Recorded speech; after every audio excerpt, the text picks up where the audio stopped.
잘 지내셨어요? 네. 네. 오늘 표정들이 아주 밝은 걸 보니까 네. 충분히 복습이 된 것 같아요. 늘 오해라고 말씀드리는데. 늘 표정만 밝아요. 표정이라도 밝아요. 뭐였더라? 갑자기 생각이 안 나. 자, 우리 오늘 역시 반장서부터 지난 시간 공부한 거 네. 좀 복습 좀 하십시오. 이렇게 제대로 제가 할 수 있을지 모르겠습니다. 생각이 잘 안 나는데, 백성들이 원망을 하기 시작했습니다. 뭐에 대한 원망이었죠? 그게 가난과 기근에 대한 오. 원망이 시작되면서, 느헤미야가 가만히 보니까 지도층들의 어떤, 뭐라고 할까, 착취와 어떤 이자를 많이 뭐라고 그래, 이거. 고리대금. 고리대금 그런 걸 많이 하면서 자기네들이 챙겨 먹는 거예요. 네. 그래서 굉장히 지도자층이 문제가 있다. 그래서 아무래도 안 되겠다. 분노로 일어났습니다. 느헤미야가 분노를 일으키면서 갑자기 전략을 세우기 시작합니다. 전략이 과연 무엇일까? 하다가 지도자층들이 갑자기 잘못 외운 것 같아, 내가. 갑자기 지도자가 왜 나? 여하튼간에 했는데, 이제 지도자들이, 거기에 이제 회개를 하고, 이제 다시 하죠, 지도자들이. 네. 다시, 그래서 다시 약하네. 백성들이 아멘을 한다라는. 아멘 하면서 원망해서 아멘으로 끝났다라는. 이 결론이었죠. 그렇죠, 예, 그렇겠습니다. 뭔 소리인지, 뒤에서 뭔 소리인지. 저도 지금 제가 얘기하면서 잘 모르겠어요. 예, 좋아요. 우리 광호 학생.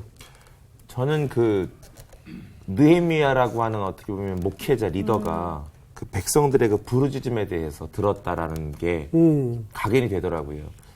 그 귀족들이나 그 사람들이 가진 어떤 횡포들이나 그런 착복들이나 이런 것들에 대해서 백성들이 이제 울부짖음, 어려움들에 대한 소리들을 그냥 묵인하거나 아니면 단지 그냥 들음으로 끝내지 않고 그것을 분노로 이끌어내고 그걸 또 전략으로 이렇게 풀어냈던 것에 대해서 생각으로 그치지 않고 기도만이 아니라 전략으로 이어가는 말씀을 계속 해주셨던 것들이 기억에 많이 남았습니다. 그 지도층의 가장 중요한 리더십은 공감 능력이라고 그러죠. 네, 공감 능력.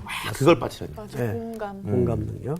자, 우리 하려는 수야. 거를 다 앞에서 다 했겠지. 마지막은 그래서 안 좋은 거예요. 네, 정리의 여왕이. 네, 아니에요. 어쨌든, 느헤미야도 느헤미야지만 저는 사실 느헤미야가 이렇게 선포하고 꾸짖었을 때 이 지도층이 바로 회개한 게 참 대단하다라는 생각이 들었어요. 아멘. 저도 아멘. 그게 참 네. 대단한 것 같아요. 그래서 그냥 하고도 네가 뭔데 이럴 수도 있는데 그렇죠. 사실 그거를 바로 받아들이고 느헤미야가 얘기한 대로 또 바로 행하잖아요. 그렇게 나도 누군가가 이렇게 했을 때 사실 기분이 나쁠 수 있는데 내 잘못을 좀 받아들이고 내가 회개하고 금방 돌이킬 수 있다면 물론 사람이 살면서 잘못 저지를 수 있으니까 바로 돌이킬 수 있는 게 나 우나요? 돌이켰어요? 네, 바로 회개할 수 있는 그 마음이 진짜 귀하다라는 생각이 들었어요. 네. 좋은 정리예요. 왜냐하면 느헤미야가 그런 원망의 상황을 직면했을 때 한창 대역사 중인데 얼마나 당혹스러웠겠어요. 네. 그랬을 때 원망하는 백성들을 다고칠 수가 있었죠.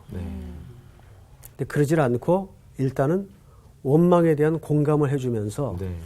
이 원망의 원인이 어디서부터인가 이거를 정확하게 파악했다는 거죠. 보통 그럴 경우에는 원망하는 사람 자체만 뭐라 그래요. 맞아. 그럴 때일수록 기도하고 말씀 보면 되는데 네가 믿음이 약하니까 원망을 하지. 맞아요. 기도가 부족해. 이랬단 말이에요. 그런데 느헤미야는 그러질 않고 이 문제가 어디서부터 기인된 문제인가 보니까 구조적 악이었어요. 네. 제도적인 악이었고. 네. 그래서 그런 말씀을 선생님이 했죠. 우리 이 시대 청년들의 문제도 좀 똑같다. 청년들은 자꾸 자기만 자책해. 네. 나는 쟤보다 못한 학교 나와서 스펙이 짧아서 준비가 안 돼서 꼭 그런 개인적인 문제만은 아니라는 얘기예요. 네. 이 사회가 갖는 구조적인 병폐들, 청년들이 땀 흘려 일할 수 있는 현장을 갖지 못하는 어떤 문제들이 지금 사회 속에 있어요. 예. 그거를 정확히 파악하고 그 지도층에 대한 문제점을 신앙의 이름으로 권면했을 때 그들이 절차를 제대로 밟고 정확한 진단이 나왔을 때 승복하지 않을 수 없었던 거죠. 그래서 정말 얘기한 대로 원망으로 시작했다가 아멘으로 끝나는 자, 아름다운 결말을 우리가 지난주에 보지 않았습니까? 네. 이제 오늘은 이제 반대의 경우를 또 만나게 됩니다. 자, 이제 6장을 좀 열어. 흥미진진하네. 네, 이게 또 계속 왔다 갔다. 오늘 수업 느헤미야 6강 믿음이 음모를 이긴다. 자, 6장을 보시면 우리 오늘은 상훈 학생부터 2절씩 9절은 함께 읽겠습니다. 네. 산발락과 도비아와 아라비아 사람 게셈과 그 나머지 우리의 원수들이 내가 성벽을 건축하여 허물어진 틈을 남기지 아니하였다 함을 들었는데 그때는 내가 아직 성문의 문짝을 달지 못한 때였더라.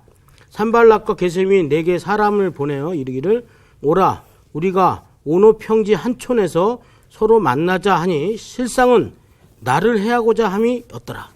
내가 곧 그들에게 사자들을 보내어 이르기를 내가 이제 큰 역사를 하니 내려가지 못하겠노라. 어찌하여 역사를 중지하게 하고 너희에게로 내려가겠느냐 하매 그들이 4번이나 이같이 내게 사람을 보내되 나는 꼭 같이 대답하였더니 산발랏이 5번째는 그 종자의 손에 봉하지 않은 편지를 들려 내게 보냈는데 그 글에 이르기를 이방 중에도 소문이 있고 가스무에도 말하기를 너와 유다 사람들이 모반하려 하여 성벽에 건축한다 하나니 내가 그 말과 같이 왕이 되려 하는도다.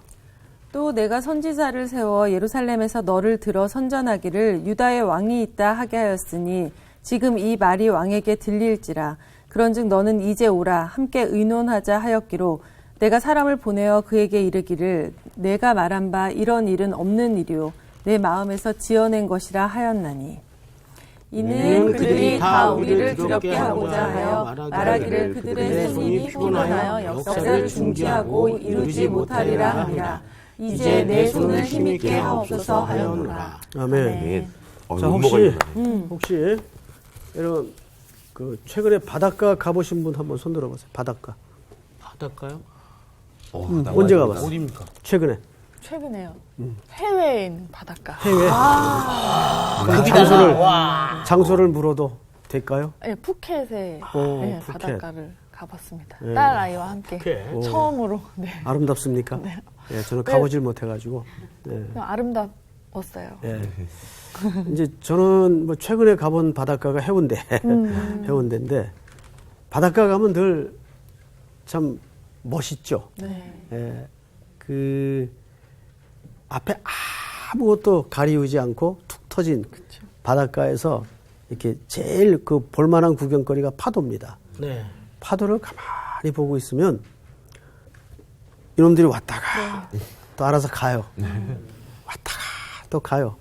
그거 반복되는 동작을 보고만 있어도 재밌어요. 맞아요. 시간 가는 줄. 시간 가지 진짜 몰라요. 왜냐면 또 똑같이 오는 것도 아니고 한 번은 크게 왔다가 또 작게 모양이 왔다가. 다르죠, 예. 또. 바로 그거예요.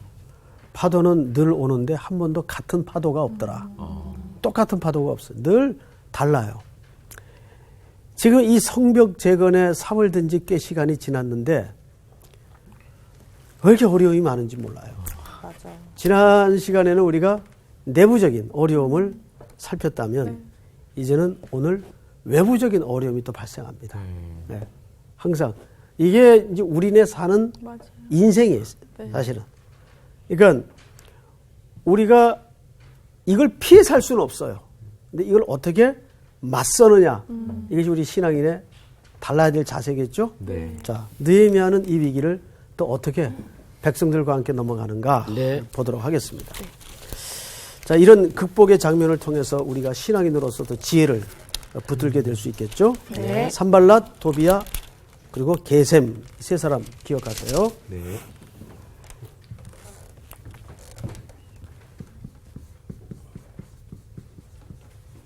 산발랏, 도비야. 도비야, 게셈. 셈.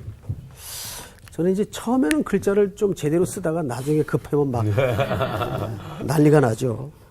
이 세 사람은 어쨌든 이스라엘 백성들의 역사를 방해하는 인물입니다. 방해. 자, 이 사람들이 이제 어떤 이제 음모를 꾸미는가 한번 보십시다. 내가 성벽을 건축하여 허물어진 틈을 남기지 아니하였다함을 들었는데, 자, 이게 무슨 얘기인지 아세요? 자, 절 보세요. 틈을 남기지 않았다는 말은 허물어진 성벽을 이제 거의 다 쌓았다 그 말이에요. 네. 다 쌓았다. 네. 이제 거의 다 쌓았어요. 거의. 그리고 이제 뭐만 남겨놨는가 하면 문짝만 닮으면 돼요. 그러니까 이렇게 힘들고 어려웠던 역사가 이제 마무리 단계에 들어갔어요. 그렇죠. 예. 우리 그 고속버스 타고 이렇게 쭉 가서 고속도로를 오다 보면 서울쯤 와서 문구 하나가 붙어 있죠. 톨게이트. 어서 오세요. 거기서부터 서울입니다. 아니, 그거 말고. 아니군요. 다 왔다고 방식 말고. 끝까지 안전운전. 그거 못 봤어요? 봤습니다. 봤죠? 네. 예. 우린 거의 다 오면 마음을 좀 놓죠. 맞아요. 놓게 돼요. 근데 이때 사단이 일어나요.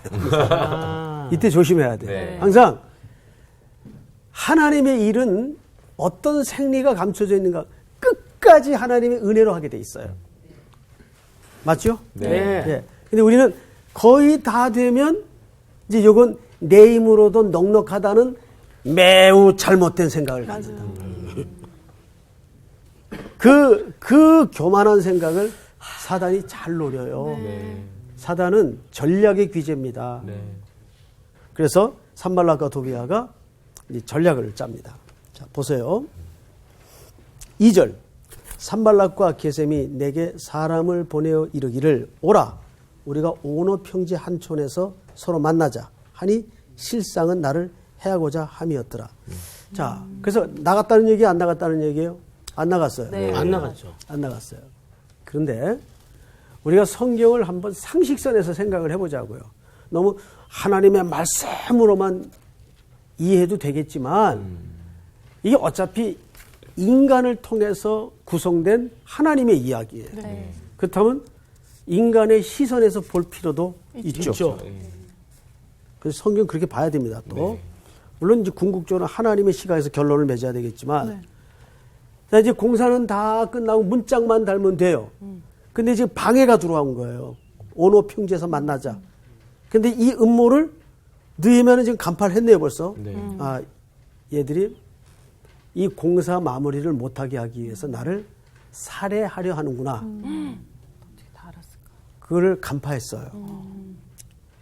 자, 그러면 일반적으로 내가 그 대상이라면, 송태근이가 그 대상이라면 이런 생각도 하지 않았을까요? 야, 이거 거의 다 됐는데 이게 또 분탕질을 하면 어떡하나. 일단 만나나 보자. 그런 생각 들까요? 안 들까요? 방해 입장에서요. 그렇죠. 들죠. 왜냐면은 또 가만히 있다가 그러니까 또 또 당할 수도 어디서 있어요. 당할지 모르니까 일단 그렇죠. 얘기나 한번 들어볼까 막 이러고. 일단은 나가서 일단 잘 좀 다독다독이고. 다독이고 음. 이런 인간적인 타협하고자 하는 생각이 들까요? 안 있겠죠, 들까요? 있겠죠. 있지. 야, 이거 다 된 밥에 또 이 콧바뜨리면 어떡하나. 그 인간적인 생각으로 그런 생각이 들 것 같아요. 그런데 느헤미야는 응하지 않습니다. 이게 참 중요하고 필요한 자세입니다. 끝까지 누구의 힘으로 하겠다는 거예요? 하나님의 하나님의 힘으로 하겠다는 거예요. 끝까지. 그리고 이 못된 계획을 알고 있는 상황에서 그 마음을 굳히는 거예요. 인간적인 생각을 조금이라도 먹었다면 아, 이거 이제 거의 다 됐는데 얘네들 또 이 분탕질하면 안 되겠다. 일단은 가서 타협을 하든지 다독거리든지 이렇게 하는 게 좀 안전하겠다. 왜 이런 생각이 들지 않겠어요? 네. 그런데 거절합니다. 그 성경을 좀 보십시다. 3절. 3절을 우리 광화학생 한번 읽어보세요. 내가 그들에게 사자들을 보내어 이르기를 내가 이제 큰 역사를 하니 내려가지 못하겠노라. 어찌하여 역사를 중지하게 하고 너희에게로 내려가겠느냐 하매. 네. 저는 이제 이 본문을 보면서 그 시편 1편은 굉장히 중요한 현장입니다. 거기에 복 있는 사람은 이렇게 나오죠. 복 있는 사람은 악인의 꾀를 쫓지 아니하며, 그 다음에 죄인의 길에 서지 아니하며, 오만한 자의 자리에 앉지 아니하고, 쫓지 않고 서지 않고 앉지 않아요. 근데 이 신앙 사상이 시편 150편 전체를 가름합니다. 사실은. 그게 복 있는 자의 태도예요. 근데 원래 원문은 복 있는 사람은 이래야 복이 있다라는 그런 말이 아니고 그렇죠. 이런 사람이 복이 있다라는 뜻입니다. 그러니까 우리는 원천의 복을 말하는 거지 심령이 가난한 자는 복이 있나니 심령이 가난한 자가 복이 있다는 말이 아니에요. 복이 있도다 심령이 가난한 자요. 그러니까 복 있는 사람이 이런 음모로부터 피할 수 있는 겁니다. 이 음모를 구분할 수 있는 은혜를 받게 되는 거예요. 그러니까 이건 조건절이 아니에요, 사실. 네. 복이라는 것은. 반대로 생각하고 있었죠. 그렇죠. 네. 그 우리말 어순이 그렇게 번역이 돼서 되게 읽는 독자 입장에서 그렇게 생각하기가 쉽습니다. 근데 원문 자체는 복이 있도다 악인의 꾀를 쫓지 않는 자요. 복이 있도다 죄인의 길에 서지 않는 자요. 복이 있도다 오만한 자의 자리에 앉지 않는 자요. 그러니까 원천의 복을 받은 자는 그런 행동과 삶을 토해낼 수 없다는 얘기입니다. 자, 성경을 또 보십시다. 내가 이제 큰 역사를 하니 내려가지 못하겠노라. 어찌하여 역사를 중지하고 너희에게로 내려가겠느냐. 그러니까 이들의 음모는 느헤미야를 해함과 동시에 이들이 쌓고 있는 성벽 완성의 역사를 중지시키고자 하는 게 의도였어요. 네. 자, 4절을 볼까요? 우리 수희 학생 한번 읽어보세요.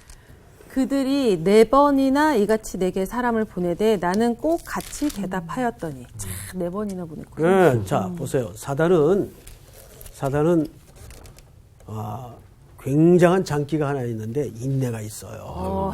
꾸준해요. 부지런하고. 네. 한 번 하고 물러나질 않습니다. 사단은. 굉장한 존재예요. 그러니까 사단을 너무 과대평가해서도 안 되지만 과소평가해서도 안 돼요. 네. 지혜가 있단 말이에요.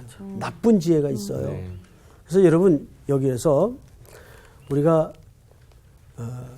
거듭되는 이런 요구에 사실 웬만한 심지가 굳은 사람은 흔들립니다. 네.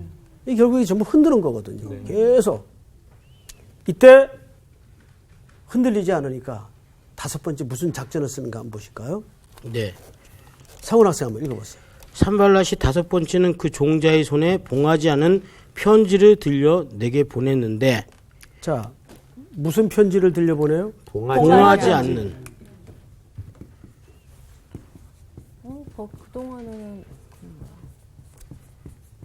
이때 보통 그 왕의 편지 같은 경우에는 가죽이나 좋은 파피루스에 적어서 봉하도록 돼 있습니다. 찍죠. 그렇죠. 봉하도록 돼. 누구 함부로 못 보도록. 근데 왜 안 봉했을까? 이거 상상을 해보세요. 왜 안 봉했을까? 누구나 볼 수 있게끔. 그 소식이 사람들에게 흘러가도록. 아니지. 갖고 가는 종도 볼 수 그러니까 있게. 사람들에게 그 소문이 흘러가도록. 사람들이 왜 우리 광우 학생 왜 그렇게 생각했어요?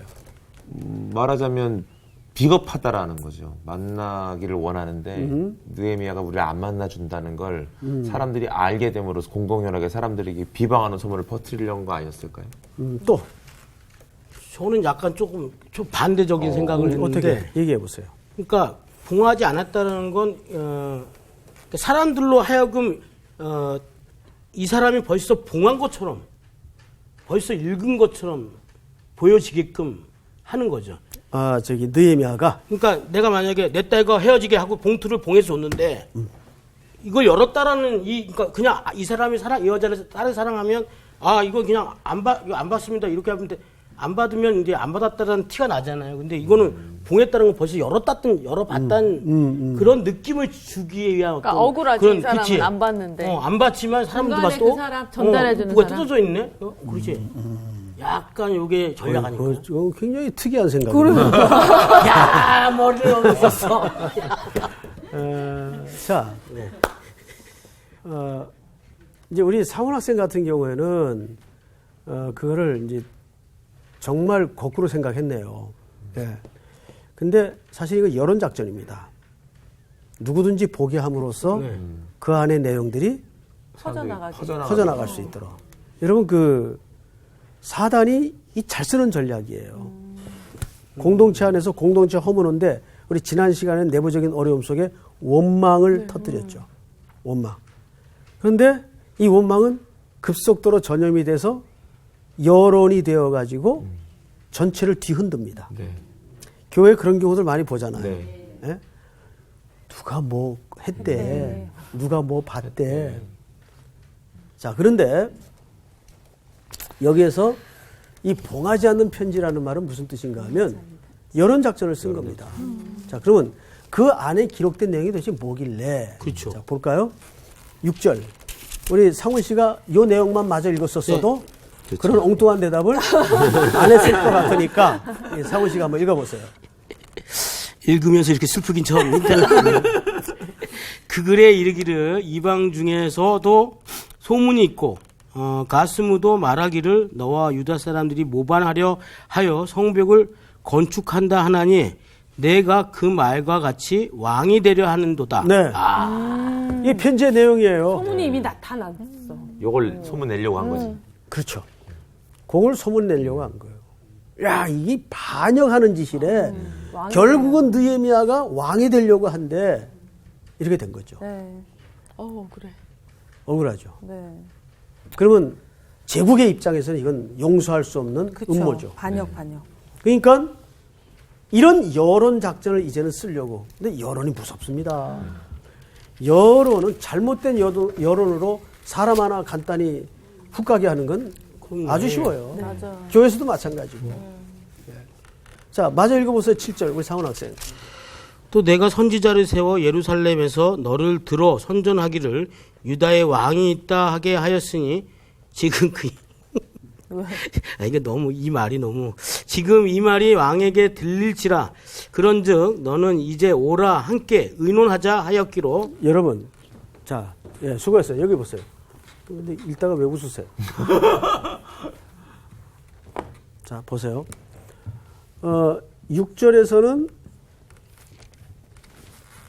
왕이 되려 한다. 그런데 7절에서는 무슨 왕이에요? 유다의 왕. 그 메시아를 얘기합니다. 네. 그러니까요. 그래서 웃었는데. 아, 깊은 웃음이었군요. 그래 썼다라는 거에 웃었는데. 반장답다. 그러니까 그 편지 속의 내용은 느헤미야에 대한 두 가지 음모가 담겨져 있었어요. 하나는 정치적인 왕, 하나는 그들이 오랫동안 기다렸던 메시아가 자기가 되려고 한다. 이런 이제 여론을 담아서 그걸 봉하지 않고 전달했던 겁니다. 그러면 여러분 이게 중요한 편지인 걸 누구나 다 알 텐데 사람들이 그거 보겠죠. 도대체 무슨 내용이 있나? 절대 얘기하지 마. 봤는데 그럼 절대 얘기 안 하나요? 이런 거는 순식간에 시속 150km. 이건 캐톡보다 더 빨라. 전달 파급 효과가 그렇죠. 더 빨라. 엄청나죠. 자, 그런데 성경을 또 보세요. 8절을 보시면 내가 사람을 보내어 그에게 이르기를 내가 말한 바 이런 일은 없는 일이요 네 마음에서 지어낸 것이라 하였나니. 9절 다 같이 읽습니다. 시작. 이는 그들이 다 우리를 두렵게 하고자 하여 말하기를 그들의 손이 피곤하여 역사를 중지하고 이루지 못하리라 함이라. 예. 자, 보세요. 느헤미야가 정확하게 단호하게 요점을 해주네요. 잘 정리했죠. 보세요. 이런 일은 없다. 이런 자의 단호박 딱 끊어버려요. 네. 그리고 두 번째, 그 의도를 뭐라고 간파했는가 구절을 잘 보세요. 우리를 뭐하게 하기 위해서? 두렵게. 네. 사실은 이게 핵심이에요. 여러분, 이 두려움의 정체는 어디서부터 뭐의 결과인지 아십니까? 아담의 타락의 결과입니다. 네. 아담아 아담아 내가 어디 있느냐. 그러니까 처음에 꺼냈던 아담의 말이 뭐였어요? 내가 두려워 숨었나이다. 그러니까 인류가 하나님을 떠나는 순간 찾아왔던 첫 번째 증상이 두려움이었어요. 그 원망도 사실은 두려움에서 시작이 되는 겁니다. 네. 지난주 주제였죠. 마찬가지예요. 오늘 본문에 이 주제는 가장 중심 주제입니다. 두렵게 함으로써 하나님의 역사를 놓게 만드는 거예요.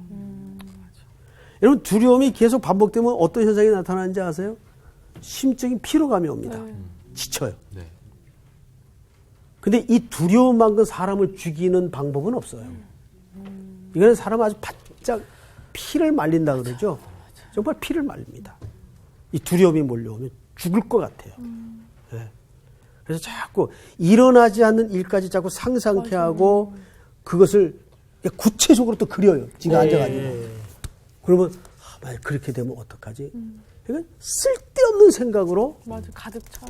두렵게 만들어요. 기도도 안 진짜 돼. 막 그렇구나. 그럴 때는. 네. 진짜 그렇게 되더라고요. 왜 그냥 그게 다 속는 거예요.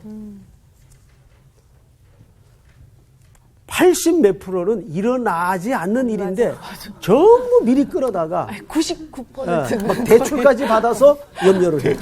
염려를. 왜 그래? 그럴 필요 없잖아요. 네.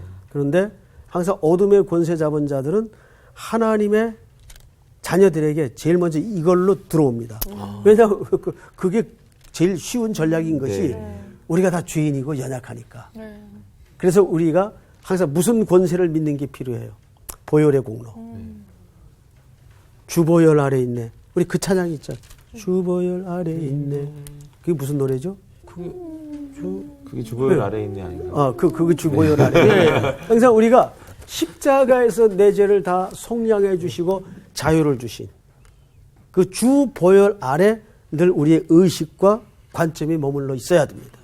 그래서 항상 십자가 사건은 2000년 전 골고다 언덕에 벌어진 과거의 사건이 아니에요.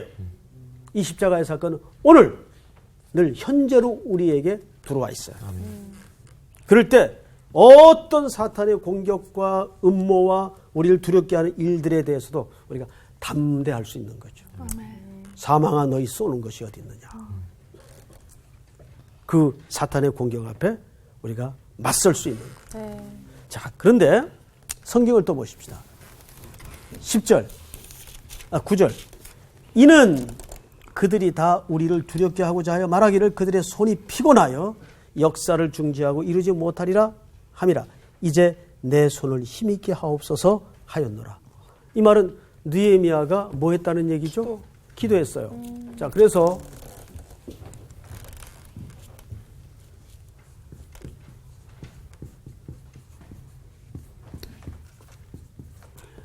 믿음의 기도는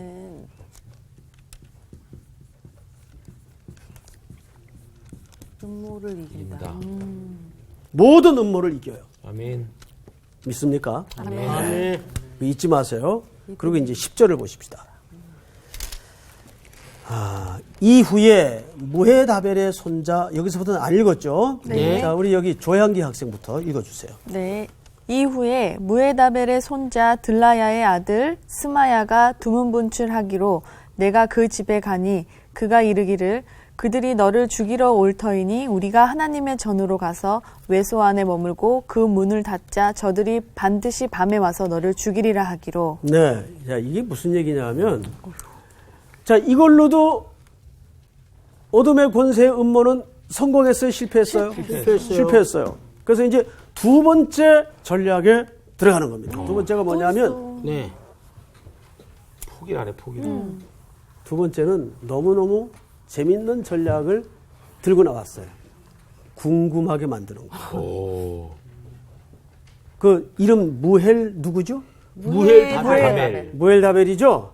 무엘다벨의 이 사람은 사실상 사단의 도구입니다. 어둠의 권세 잡은 자의 도구예요. 이 사람이 갑자기 두문불출을 하는 거예요. 네.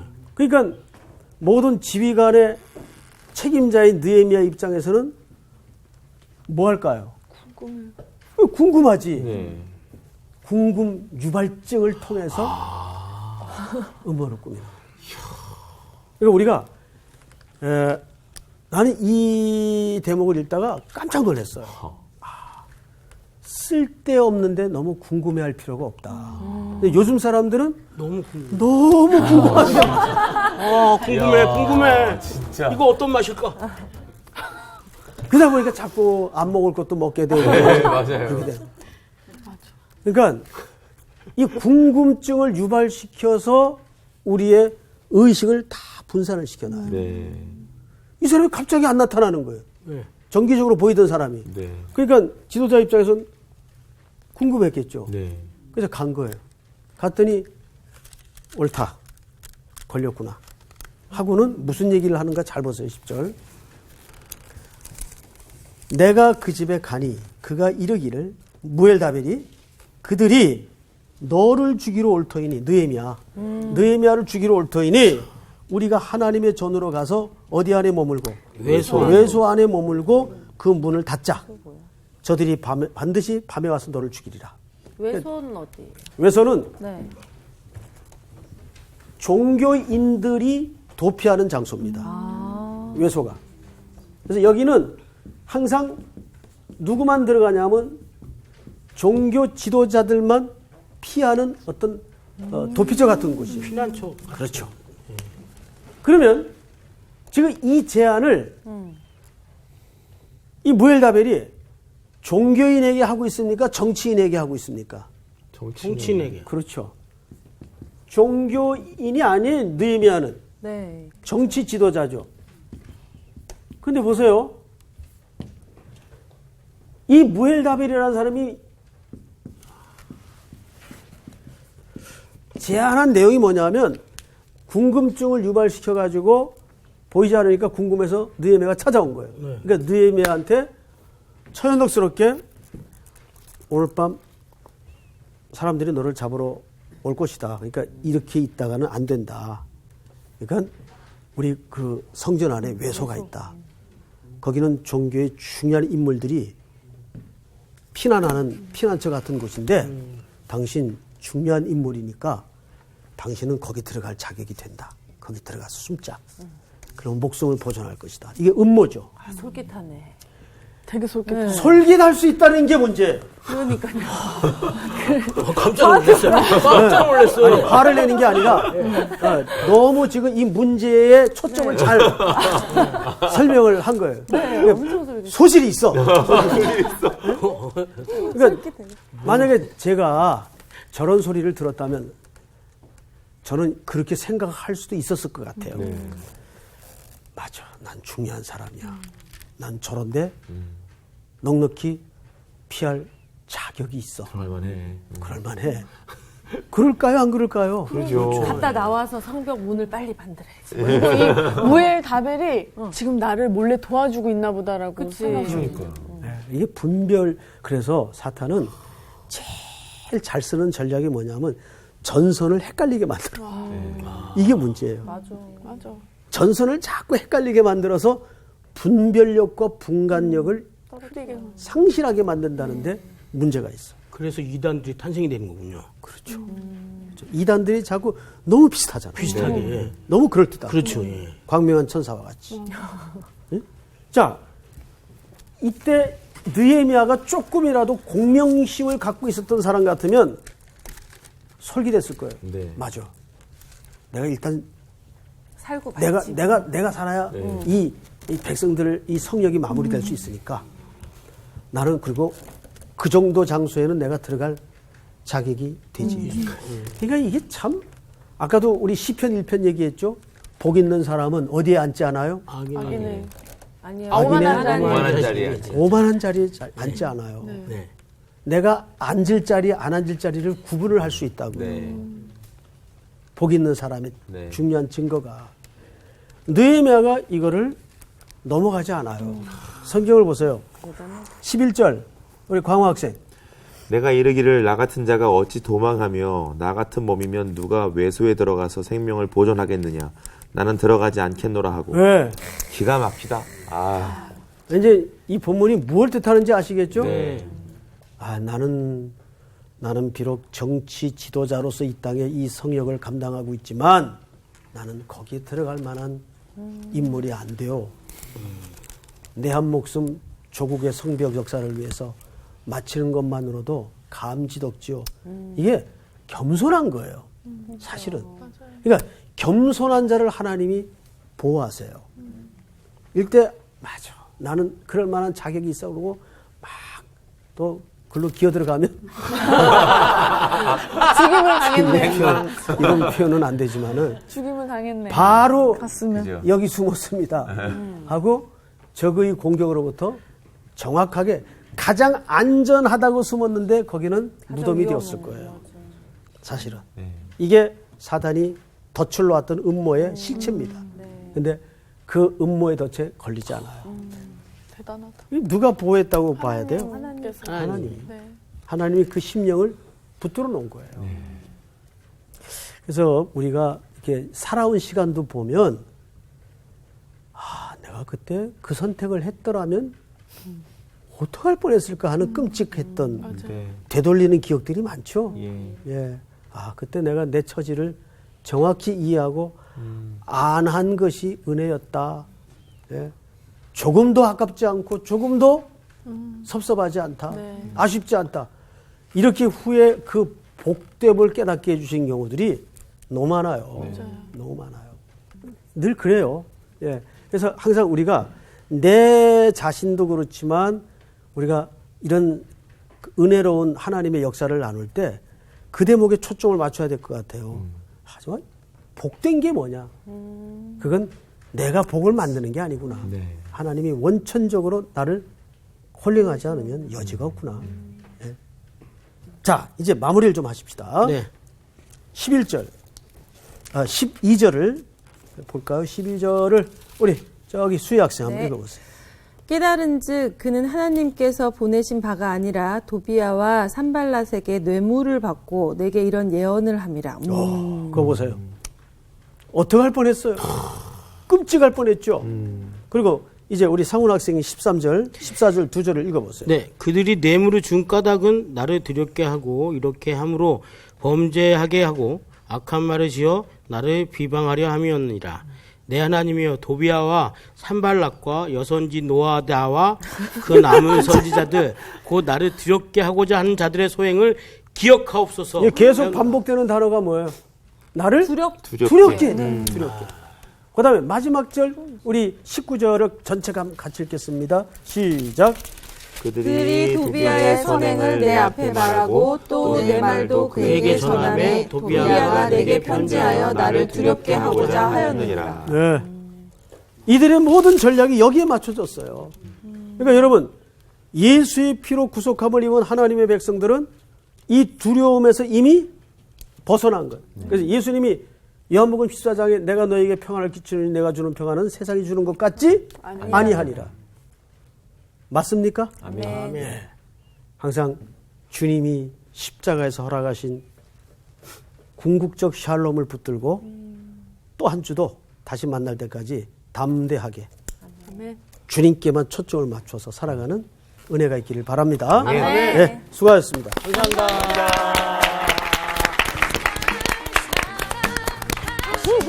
그 안에 되게 쉬운 말씀 있잖아요. 두려워하지 말라. 내가 너와 함께하는 거.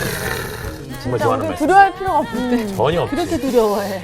그렇게 두려워해. 그렇게 두려워. 함께 하시는 필요가 없는데 자꾸 두려워해. 근데 그 말씀 맞는 것 같아. 진짜 일어나지 않을 거에 대한 두려움을 너무 많이 갖는 것 같아. 이렇게 하면 이렇게 될 거잖아. 막 이런 거 있잖아. 이렇게 되면 어떡해. 막 이러는 거. 그러니까 죄가 그렇게 만든 거야.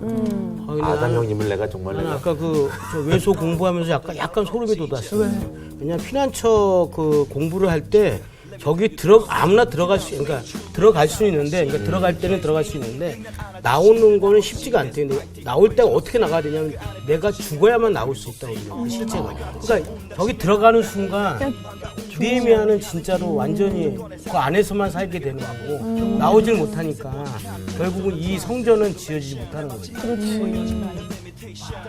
너무 진짜 들어갔었으면 큰일 났네. 우리도 복받은 사람이. 하나님의 음성으로 살아야 되는 것 같아요. 느헤미야처럼 하나님이 나를 너무 사랑하시는 것 같아요. 여러분들이. 맞아요. 이 자리에 있잖아 지금 성수한테. 맞아요. 마무리 좀 하세요. 네, 그러니까 느헤미야처럼 기도로 시작해서 우리 기도로 끝납시다. 맞습니다. 네네, 네. 그럽시다. 그럽시다. 네. 그래요. 예. 아니 뭐 저기 이번 주 퀴즈입니다. 다음 중 만나에 대한 설명으로 틀린 것은 무엇인가요? 1번 낮에 내렸다. 2번 40년간 내렸다. 3번 꿀 섞은 과자 같았다. 정답을 아시는 분은 CBS 성서학당 홈페이지에 정답을 올려주시거나 우편으로 보내주시면 됩니다. 보내실 곳은 서울특별시 양천구 목동 서로 159의 1 CBS 성서학당 담당자 앞입니다. 연락처를 꼭 남겨주세요. 선정되신 분들에게는 대한성서공회에서 성경, 송태근 선생님의 캐도남마 다니엘서, 김기석 선생님의 광야에서 길을 묻다, 말씀의 빗속을 거닐다, 김인환 선생님의 처음 만나는 예수님, 성경 통독을 위한 최고의 자습서 성경 2.0 가운데 하나를 드립니다.